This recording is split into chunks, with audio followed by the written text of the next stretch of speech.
The existence of hemp can be found throughout recorded history.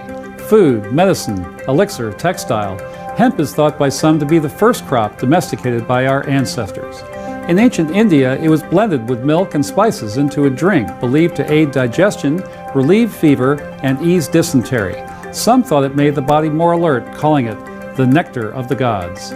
Beginning in the mid-1800s, hemp oil was a natural part of the American pharmacopoeia, prescribed for everything from cramps to chronic seizures. After the 1930s, taxes made hemp too expensive to grow, and farmers mostly abandoned the crop. Hemp became more scarce. Cannabinoids all but disappeared from the food chain, and Americans became deficient in cannabinoids. Cannabidiol is a naturally occurring chemical compound found in plants like echinacea, flax, and of course hemp. In this form, it's referred to as a phytocannabinoid. But plants aren't the only source.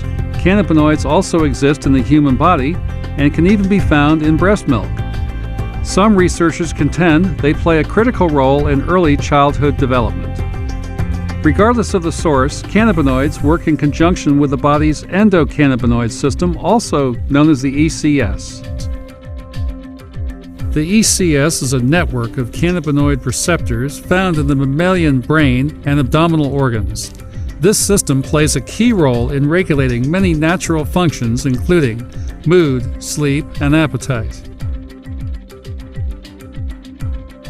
Present from even the earliest stages of fetal development, the ECS predominantly consists of endocannabinoid receptors located in both the central and peripheral nervous systems. CB1 receptors in the central nervous system combine with the brain's nerve cells to help regulate the body's biochemistry. Both endocannabinoids and phytocannabinoids bind to these receptor points to control the passage of proteins between cells. CB2 receptors in the peripheral nervous system are mostly found on white blood cells, in the tonsils, and in the spleen. Cannabinoids that bind to these sites help modulate the immune system response to disease and injury. Research has shown that cannabidiol has the potential to reduce inflammation and protect critical cells against oxidation. However, with a lack of cannabidiol in the food supply and the tendency for endogenous cannabinoids to degrade within the human body, most people are deficient in these important compounds. This absence of cannabinoids has led researchers to establish a condition known as clinical endocannabinoid deficiency syndrome.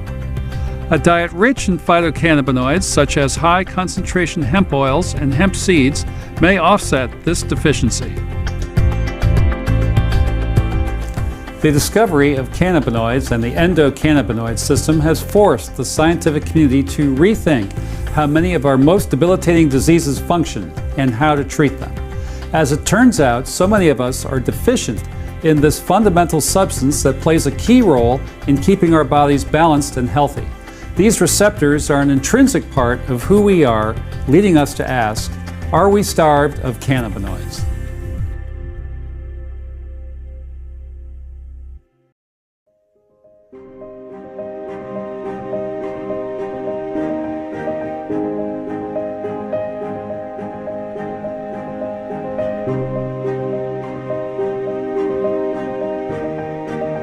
Have you considered the complexities of your body's response to everyday activities?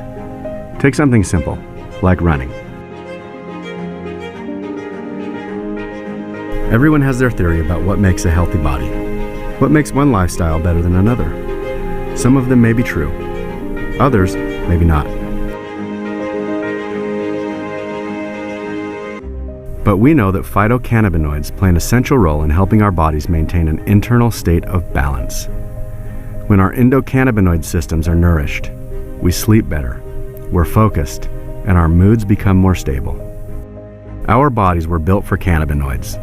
We have an entire system designed to receive cannabidiol for the purposes of regulating the body's internal systems.